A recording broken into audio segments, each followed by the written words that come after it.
Knowing how to deal with an accident when out on the trail is important, so follow the steps to make sure your ride is as enjoyable and safe as possible.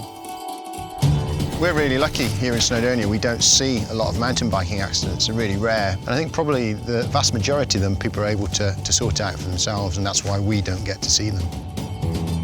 Whether you're riding on your own or in a group, let someone know where you're going and the time you expect to be back, including some leeway for stops and minor mechanicals. That way, if you don't return at the expected time, they'll be able to alert the emergency services. A phone can be used to call for help from friends and family if the issue isn't too serious, or to locate yourself if you're lost. If you've had an accident in the mountains, the first thing to do is to see if you can solve it yourself. If you're going to need some help though, then you would ring 999, ask for police and then mountain rescue. If you are injured, call 999 or 112 for the emergency services and mountain rescue. Don't ask for an ambulance, as this will delay help getting to you. Don't panic if you don't have signal on your network. You can often still make emergency calls.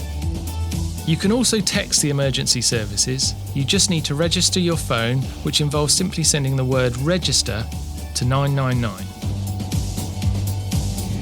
If you contact the emergency services, ideally give them a 6-figure grid reference of your location, including the letter code and any information about terrain, current weather conditions and your injury.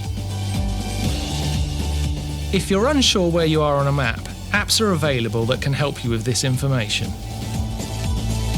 A whistle is a simple but effective way of getting attention, and many mountain bike specific backpacks have them built in for such occasions.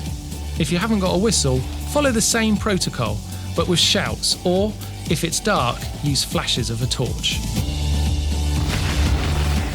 A map is the most reliable way of finding your location, as it can't run out of battery. If you don't carry a map, make sure you know your accurate location so you can inform someone of an accident. As a mountain biker, you can get out into the wilds, where it can be hard to get help. So it's important to carry enough to try and help yourself. A mechanical issue with your bike can become a serious issue if it's getting dark or the weather is bad. So make sure you know how to fix the common bike problems. If you're going out in the mountains, you want to aim to be self-reliant. Carry a waterproof and windproof coat. A survival blanket is a very light and effective way to keep warm if you can't move. You can get small, lightweight first aid kits that will fit into the bottom of your riding bag without taking up too much space. They're great for taking care of small bumps and bruises. It's great to have the kit, but better to have the knowledge of what to do when you're dealing with an accident. There are many first aid courses now aimed at outdoor sports, so get yourself booked in.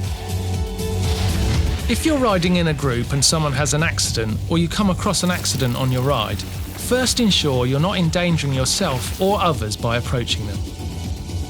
Post a warning further up the trail to other riders who may be approaching at speed to help prevent further injury.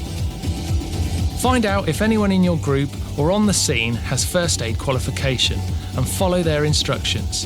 If you're qualified, follow the procedures you've learned. When somebody's had an accident, you definitely get a kick of adrenaline, and you can definitely feel a sort of a sense of rising panic. My best advice is to take a big deep breath. This has happened whether you were here or not, but you can now do something to solve the problem.